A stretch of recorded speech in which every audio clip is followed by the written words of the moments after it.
On episode 305 of the 40 Plus Fitness podcast, we meet with Ellen Goldsmith and discuss her book, Nutritional Healing with Chinese Medicine. You can find the full show notes for this episode at 40plusfitnesspodcast.com/305. Are you a runner, cyclist, weightlifter, vegetarian, or a combination of these? The 40 Plus Fitness podcast is sponsored by Health IQ, an insurance company that health-conscious people get lower rates on their life insurance. Go to healthiq.com/40plus to support the show and see if you qualify. You know the cost associated with death can be huge. The funeral, everything else. You'll want to have enough life insurance coverage, and Health IQ works to help you save money on a policy. You care about your health, make that pay off for you. Get a free quote at healthiq.com/40plus or mention the promo code 40plus when you talk to a Health IQ agent.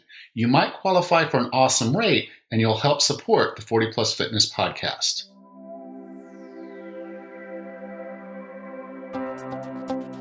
Have you decided you're ready to make a change? To reclaim your health and fitness? The 40 Plus Fitness podcast is here for you.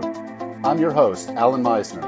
I'm an NSAM certified personal trainer with a specialization in corrective exercise and fitness nutrition. Let me be your coach as you find your way on your health and fitness journey. All right, let's go. Hello, and thank you for being a part of the 40 Plus Fitness podcast. This has been a very, very busy week. We launched the 40 Plus Fitness Podcast Squat Challenge with over 100 participants. How great is that? By now, I'm sure they're feeling it because we do a lot of squats during this month of February during the Squat Challenge. So I'm sure they're feeling this. And by the end of the month, they're going to be seeing it. You know, squats are one of the most functional exercises out there, and getting your body used to squatting more often and doing deeper squats and really focusing on form really is going to pay off for the folks that are doing this challenge. So I hope you are part of that challenge. Sorry if you're a little sore, but not sorry. During our group conference call with my clients, we discussed failure and success. On this conference call, it was a really good discussion about that. And, I had them share their wins, and some of the wins that they're having are just fantastic. It's really encouraging. And so it's so much fun working with them. I think you might enjoy joining us. And so I'd encourage you to go to 40plusfitnesspodcast.com/train. You'll learn more about what we're doing at 40 Plus Fitness Training. And, again, maybe it's for you, maybe it's not, but go check it out. 40plusfitnesspodcast.com/train. Also, a big accomplishment this week. We topped over 1 million downloads for the 40 Plus Fitness podcast. Well, that includes downloads and YouTube listens, but I think that's pretty huge. And, it's a huge milestone for us. And I really want to thank you for being a part of it. We're almost at 1,000 YouTube subscribers, which is a kind of one of those milestones that YouTube looks for. If you're not a subscriber, I wish you would go subscribe. You'll get some emails from them occasionally telling you there's a show out there. Basically, it's the same audio show you're listening to right now. It's just on YouTube, and it shows as a video, but all it is background is the image of our logo. But you can hear it there or you can hear it here, whichever you prefer. And it might be easier to search through their site than it might be on our website. But go back and listen to some episodes you haven't listened to. I think you will enjoy it. Our guest today is a graduate of the National University of Natural Medicine's College of Classical Chinese Medicine and has a Master's of Science in Oriental Medicine. She is licensed as an acupuncturist. She is certified in Chinese herbal therapy and is a co-founder of Pearl Natural Health, a naturopathic acupuncture and Chinese medicine clinic. We discuss her book, Nutritional Healing with Chinese Medicine. With no further ado, here is Ellen Goldsmith. So Ellen, welcome to 40 Plus Fitness. Alan, it's great to be here with you. You know, more and more, I took my family to China. We spent 2 weeks doing a cruise through China, and my wife experienced acupuncture, and we've done a few other things here and there that over the course of my life, it's like I've come to understand that there are things that Western medicine is really just kind of catching up with the East.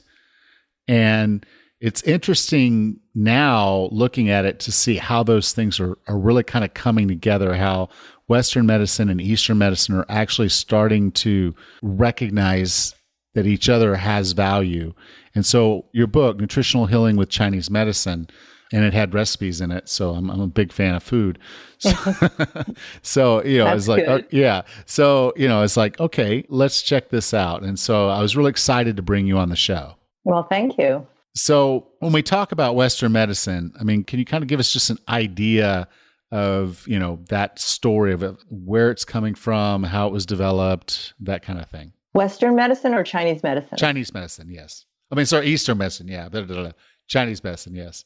Chinese medicine. Well, Chinese medicine really evolved out of human beings' observation of nature back when we had nothing to protect us from the elements except, caves and whatever ingenuity of people could put together.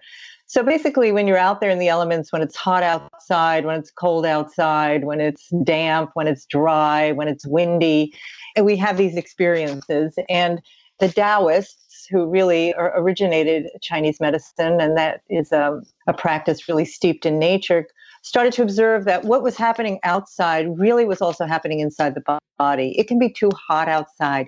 It can be too dry. Like I said, all the different elements can be outside, but we too can experience those things inside our bodies. We can have fevers. We can be parched and dehydrated. We can feel lethargic, which we call in Chinese medicine a certain kind of damp condition. We can get something really, really quickly, like we're fine, then boom, we have a burning sore throat and we're achy. We in Chinese medicine, we say that's feng or wind that's invaded the body. So this observation of nature outside and the observation of human nature inside and the interaction of that really started to develop this holistic system where everything was connected. Nothing can be disjointed. Whereas in Western medicine, which is fantastic at many, many things, surgery and bones and all those types of life-saving measures, looks at things more mechanistically, whereas Chinese medicine, we look at things very systemically. So how does everything relate? How is everything in balance? And the primary belief, and it's really in the medicine itself, is that we are all come into this world with a certain type of qi. Now, in the West, we call qi as energy, but really qi is like the potential behind the energy. It's what makes the energy go. It's like seeds. If you have saved seeds from one plant and you put them in the ground and they get the same water, the same sunlight, the same nutrition out of the soil, not all seeds grow the same way. And that we could say that the qi of the seed is what determines how those seeds grow. We just look at little kids and we see different types of energy that little kids have. But in Chinese medicine, we know that we're born with a certain amount of qi, or what we call jing, too, that ancestral energy, or we call that in the West genetics. But it's how we nurture it that really counts. It's how we keep it intact so that we can adapt and change not only to the elements outside, but also to our own condition. We can fend off a cold or a virus. We can move through the stages of our lives with a relative ease. So when anything is out of balance, we look at that in Chinese medicine and we see where is the disharmony and what do we need to kind of put back into the system that can really help the body support its own regenerative qi or vitality, because we do have that. We are essentially, most of us are born healthy. So, there are congenital issues, of course, but if we're born healthy with a certain amount of qi, it's how we use it that really counts. Yeah. And I think that's kind of the key of this. I think most folks, even Western, we're familiar with the term qi. I've covered it a couple times on the show. I haven't talked about Jing, but that's basically your genetics. And we've talked about that a good bit on the show. So we're all kind of born with this ability. We can be optimized. And so if we've optimized our qi and we're paying attention to who we are as individuals, we can kind of optimize ourselves. But this book goes a little deeper, and this whole concept goes a little deeper because they're like seasons. And I think everybody's familiar with living differently in the different seasons. How you live in the spring is not exactly how you live in the autumn. How you live in the summer is not exactly how you live in the winter. But Chinese medicine seems to go a little bit deeper into the type of nutrition you need, the type of things you should do, the organs you should be taking care of, your movement, your emotion, those types of things. Can you kind of talk about, they have 5 seasons, but can you kind of talk about how those seasons play in the life cycle of how we should be managing our energy and our genetics? Okay, so let me just start with the fact that I think in the West, we have a certain appreciation of eating seasonally more and more, with the springing up of farmers markets and, talking about eating in a more local, healthy type of way. But really in Chinese medicine, and I'm going back to the classical Chinese medicine, there really are only 4 seasons. The 5 seasons have come up out of 5-phase theory, and I want to talk about that in a little bit. But first, I want to say that I think in the West, we say, let's just eat what's growing in the season. And that's a great place to start. But in Chinese medicine, it's not just about what we're doing in the season itself, because time does not stop. Spring is not just spring. There are different stages of spring. And in those different stages of spring, we need to have foods that help our bodies internally adapt to the external environment. And so as we enter spring, the beginning of spring in most temperate zones are quite chilly and windy and changeable and unpredictable. So it's crazy for us to go out there and take our jackets off and just start eating salads. That just doesn't really work, because we're coming out of this cold period where we've eaten a lot of warming and probably more dense foods, so that we could have some internal heat and internal storage. But as we move into spring, we need to kind of break that open a little bit, so we too can do what spring asks us to do, which is emerge and pop out of the ground, so to speak, or pop out of our houses and experience some kind of rebirth, of sorts. And it's really hard to do if you're still like eating really heavy, dense foods that are building internal heat. So in Chinese medicine, we say, as we move into a season, we want to include those flavors. And of course, it's not only those flavors that we're going to be eating, but we want to include those flavors that help us participate in the activity of that season. So spring, like I said, we want to burst out of the ground. So we want flavors like a pungent flavor, not like cayenne spicy, but pungent like arugula, like those chives that are just sprouting up out of the ground, like those fresh herbs or those green tops that are there on the vegetables.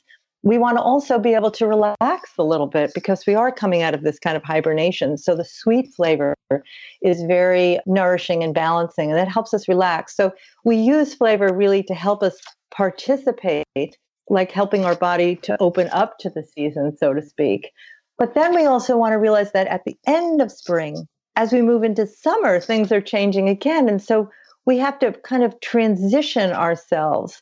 So I have a chapter in the book, it's called Transitional Recipes. And these are the times in the classics where they talked about the last 18 days, last 3 weeks, so to speak, of a season, is a great time to just eat a very balanced diet, very simple foods, not too of the season and not too of the next season, but, just more if you're going to have, soups or vegetables, or, if you eat meat, just not heavy, just something that helps your digestive system almost take like a little rest. Maybe in the West, we think of it as a certain kind of detox or cleanse, so that we can prepare ourselves to then move into the next season.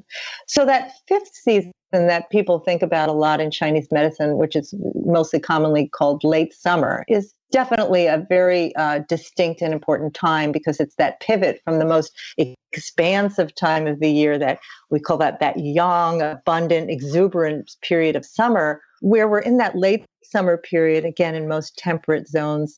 It's, you have those warm kind of days. It's not quite chilly yet in autumn, but it's, you're transitioning, but you're not quite there yet.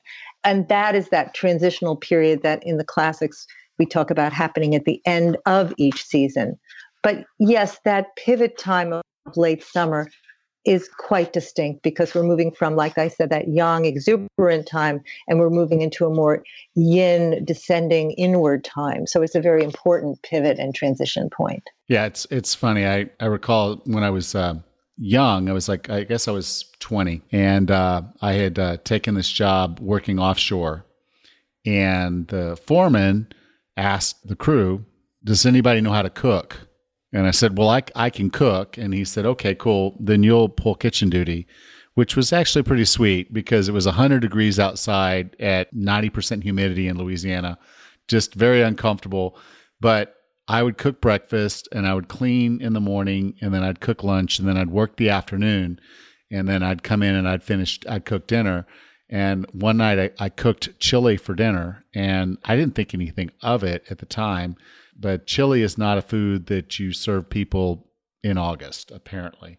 He was not too happy with me. Sweat a lot, huh? He was not too happy with me.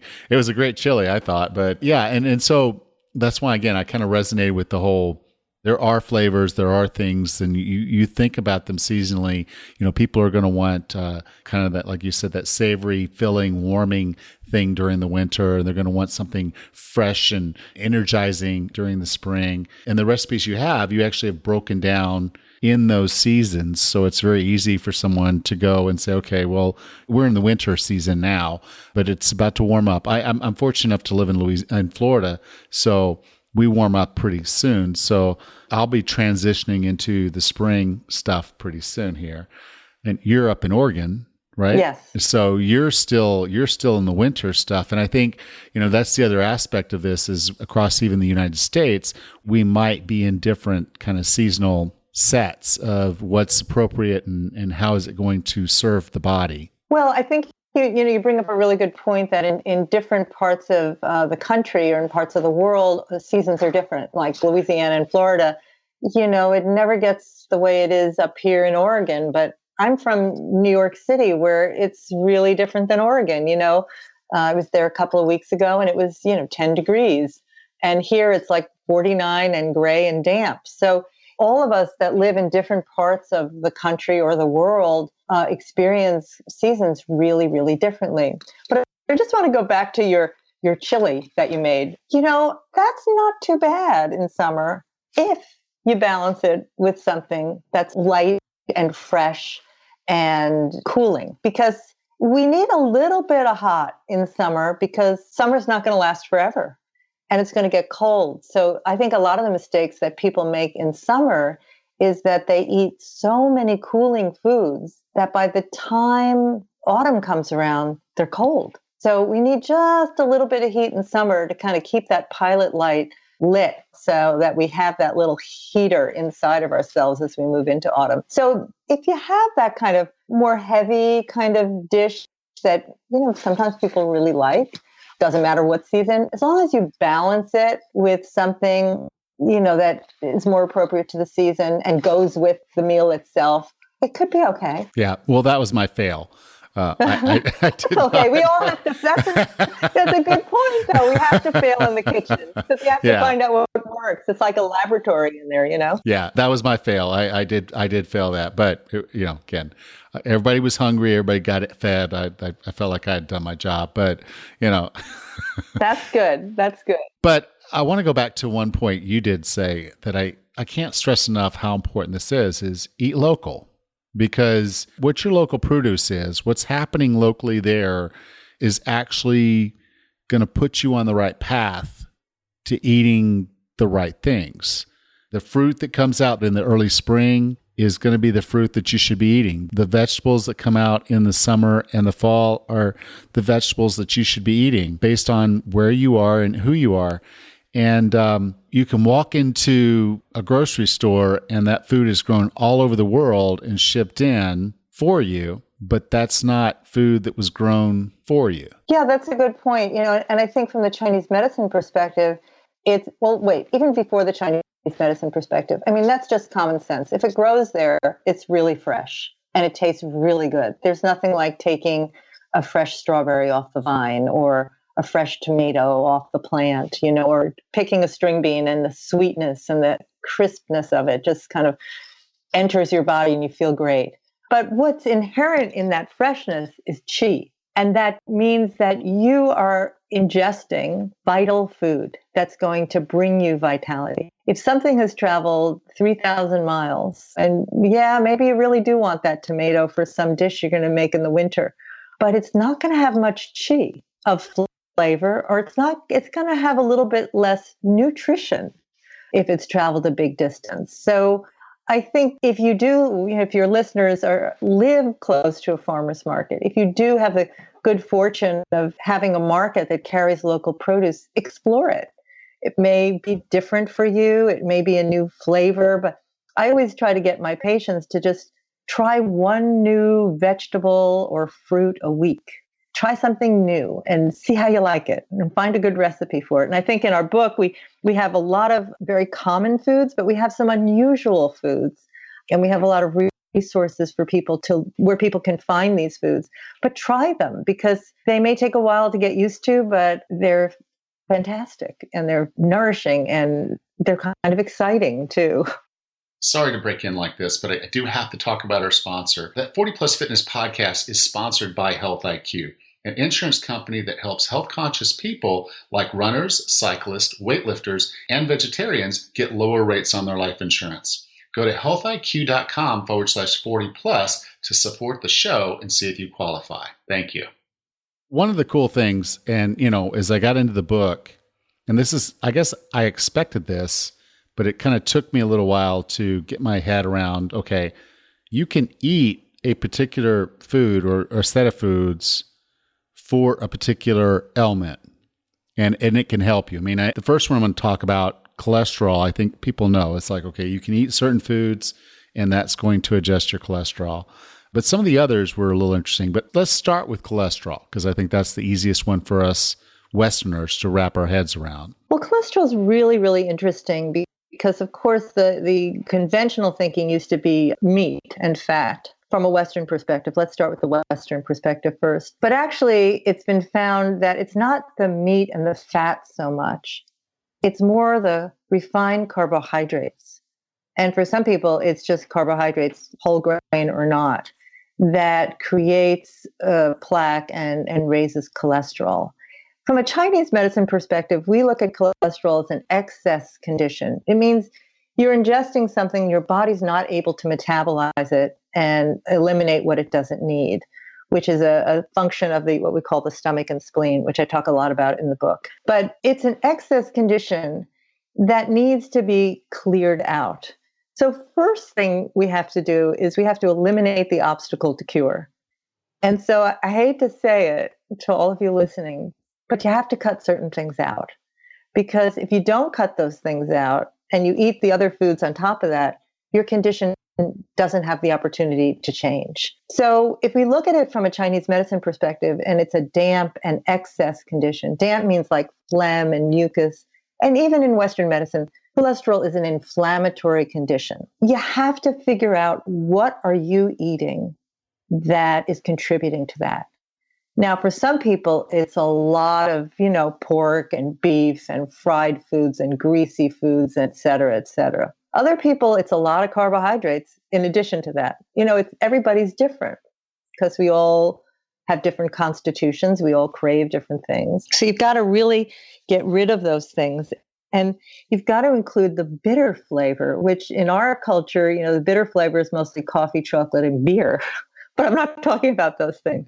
I'm talking about things like chicory, like escarole, like dandelion greens, those things that grow in your yard as long as you don't use pesticides, like artichokes, like green tea, and even if you're very adventurous, a food called bitter melon that you can grow in your gardens in temperate climates.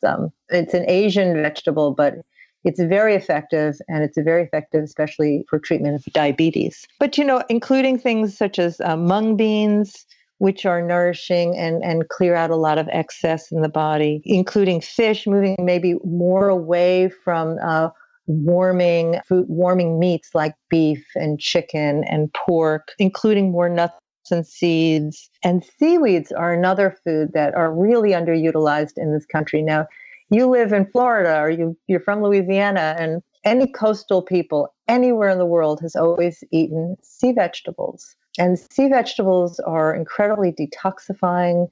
They're nourishing. They're chock full of minerals. So I think, first in any condition you have to see what is the food you're eating that contributes to your condition.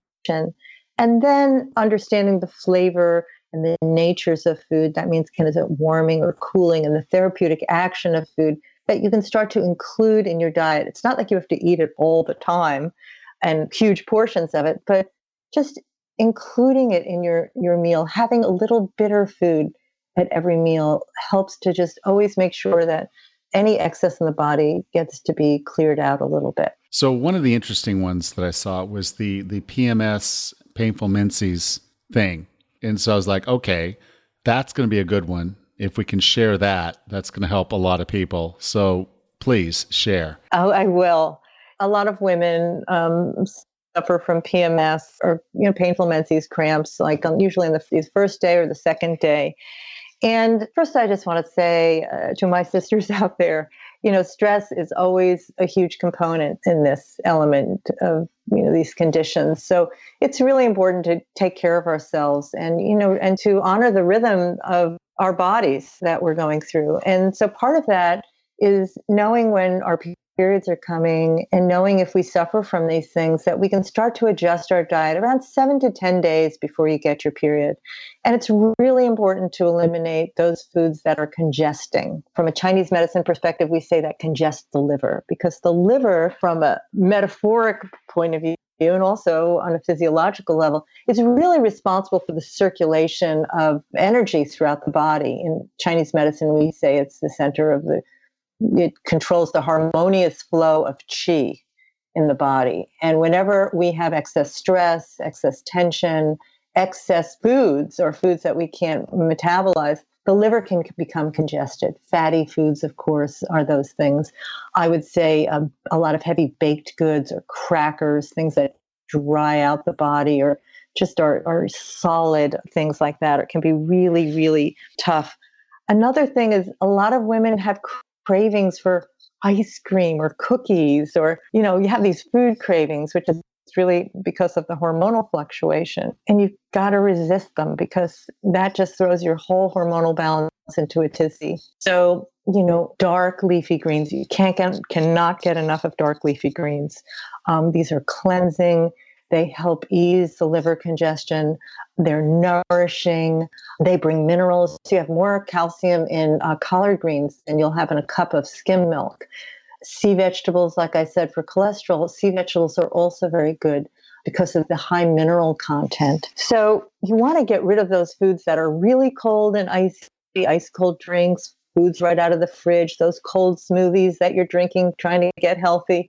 You want to have like nice, easy foods to digest, soups, more plant-based, having a little bit of herbs in your diet that are also stress relieving, like rose beds. I have not a lot, but quite a few recipes in the book that include rose petals. And these are, like, I have a beautiful chi-moving rose liqueur that I make with rose petals and vodka, or you can use sake. And this is a very, just the aroma of the fragrant rose, it will move your chi and help. It's a nervine from a Western herbal perspective, also a Chinese herbal perspective. So it helps to calm your nerves and tension. Lavender is really good. Having herbs and spices that are not spicy, but that are aromatic. I talk a lot about these aromatic cooking spices that most people will have in their kitchen. If anything, you'll probably have cinnamon, right? Or nutmeg or cloves or rosemary or basil or dill or parsley. All of these kind of wake up the senses and also wake up the digestion and really help move things through.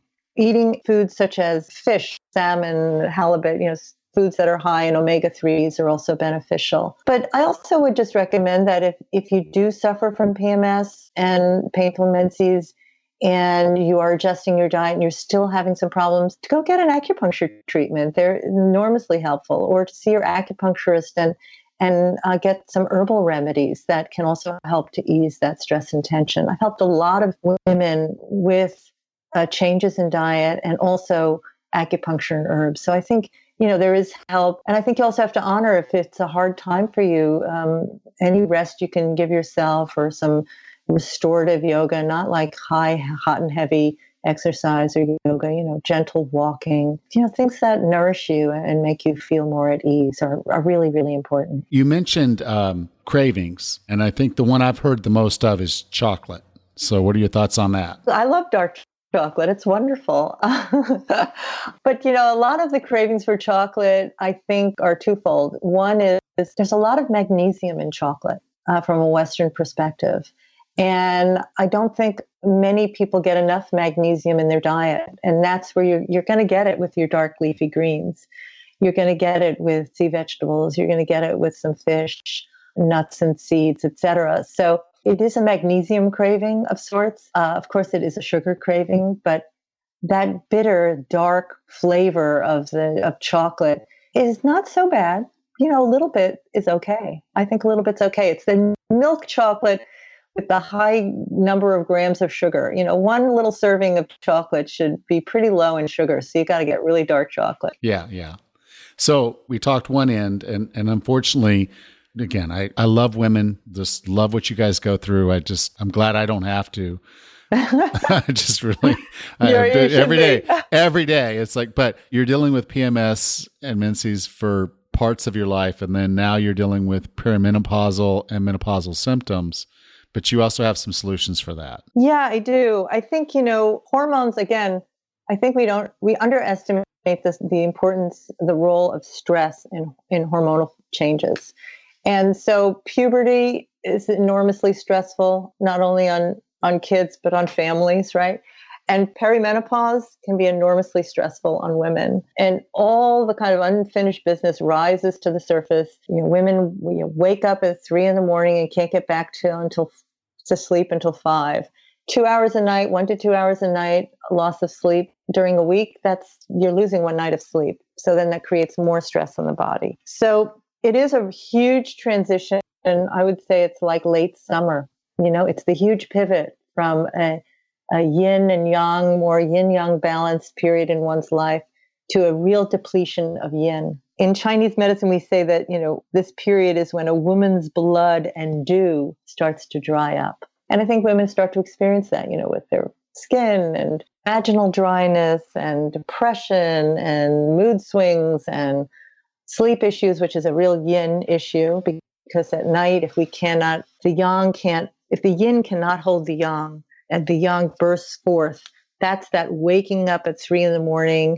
and you just feel like, oh my God, I'm not settled. I can't settle down. I can't get back to sleep kind of feeling. So there has to be a real nourishment of yin, of course, with some balance as well. So anything that adds to the depletion of yin is not really great for us, like too much caffeine or alcohol.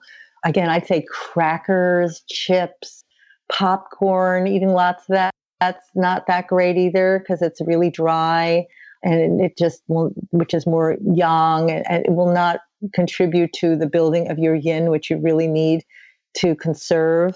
Spicy foods, hot foods, especially if you're suffering from night sweats or hot flashes. Even eating garlic can kind of just spur a hot flash and cause a tremendous amount of misery. So having foods that are a bit more cooling, getting rid of, again, cheeses, baked goods, fried foods, greasy foods, not eating late at night. This sounds like, you're going to the nunnery, but it's not. You just, believe you me, you're not. You're just changing. It's a different choice. Absolutely different choice. So nuts and seeds, because of the fat content, but the omega-3 fat content in those are very nourishing to the yin. They're lubricating, certain like almonds, walnuts, sesame seeds, chia seeds, hemp seeds, cashews. Those little goji berries that are quite popular right now are a beautiful little yin tonic to take, little handful, just a teeny bit in the morning every day. They're good for the eyes, they're good for the liver, they're good for the yin. We use some Chinese herbs in our recipes. So herbs like Chinese yam or astragalus, which helps to build one's energy. Dangui, which is called it's angelica root. It's the female ginseng.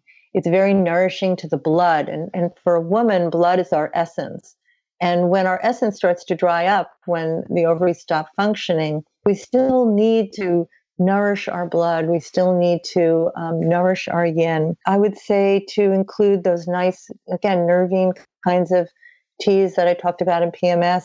Some other ones might be peppermint, chrysanthemum flowers, even jasmine tea is a nice thing, including mushrooms, which are a great immune system stimulant and also boost our stomach and spleen are quite wonderful. There's a Tame the Tension tea in our book that I use. It was passed down to me from one of my Chinese medicine teachers, and it has chrysanthemum flower, lonicera buds, which are honeysuckle buds, and some goji berries It's very, very lovely. It's really just can calm a person down. And also it's really lovely for clearing heat in the body. So when you start to get aggravated, if you start to notice you're feeling hot or a hot flush coming on, that's also a lovely tea to include. Now, you mentioned some Chinese herbs.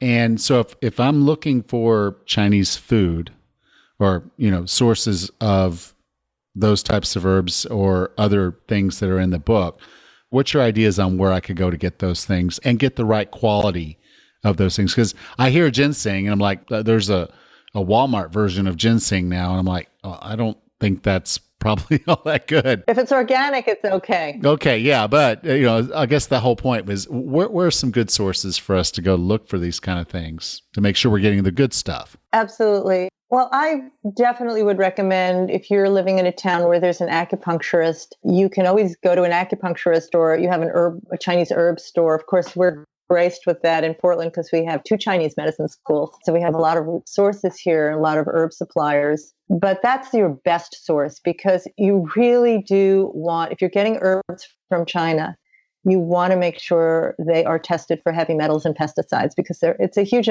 environmental crisis in China with the soil and the water supply. So there are sources from China that are good. I'd say Spring Wind Herbs, which is a resource that I offer in the book. It's at springwind.com. They have a whole page just for lay people to get food grade herbs. So I know them. They're a great company. Of course, you can go to Asian food grocery stores and get some herb. They have Chinese herbs there, but I'm always a little wary. Like a lot of times they're added sulfites in them, and a lot of people have sensitivities to sulfites, and I'm not really sure on the quality. Mountain Rose Herbs, also they offer Western and Chinese herbs online. There's a lot of online sources in the back of the book. Root and Spring is another place that offers some ready-made Chinese herbal mixes. I have some tonic soups in the book that use food-grade Chinese herbs. In China, it's really been part of the culture. They really have seen for millennia that food and medicine are inseparable. And that so kids grow up having congee, which is a kind of rice soup, rice porridge, with these simple herbs, like I said earlier, Chinese yam or astragalus, to build the qi up, keep someone strong so that they don't catch a cold. And they're very mild. They don't taste weird or unpleasant at all. These food grade herbs are just delightful, and they're good in soups. They're good in rice. They're good, some of them, if you can soak and cook prior, even in vegetable stews, etc. Cool. So, Ellen, thank you so much for being a part of 40 Plus Fitness.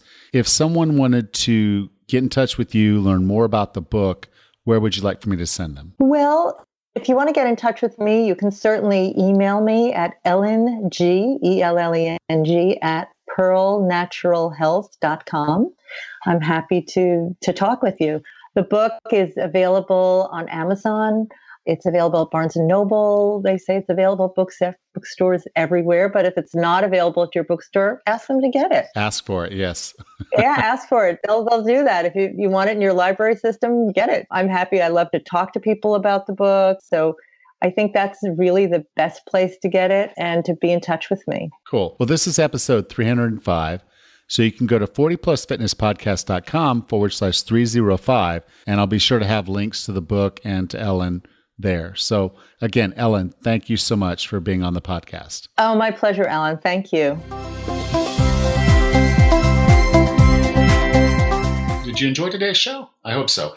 If you did, would you mind going out to iTunes? Go to 40plusfitnesspodcast.com/review.